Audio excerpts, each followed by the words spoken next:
שלום, כאן עורך דין ונוטריון טל שחורי איתכם.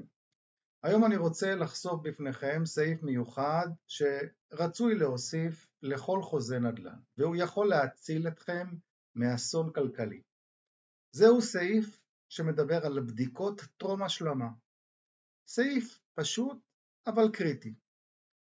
מה הסעיף קובע? הסעיף קובע שלפני העברת יתרת התשלום, הקונה יהיה זכאי לבצע בדיקה נוספת של הנכס 48 שעות לפני שהוא משלם את יתרת התמורה.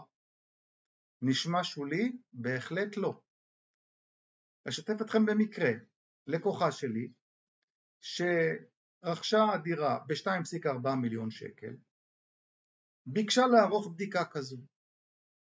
בבדיקה שנערכה, התגלתה הצפה בחדר האמבטיה שלא הייתה קודם. המוכר טען שזו סתם נזילה קטנה, אבל האינסטלטור שאנחנו הזמנו גילה נזק של 75,000 שקל. בזכות הסעיף הזה, הלקוחה שלי לא רק שקיבלה פיצוי מלא, אלא גם הצליחה להימנע מעיכוב בכניסה לדירה. אז, כשמדובר בעסקה של מיליונים, סעיף קטן יכול לחסוך לכם הרבה כסף וכאב ראש. אז תמיד תתייעצו עם מומחה. בהצלחה.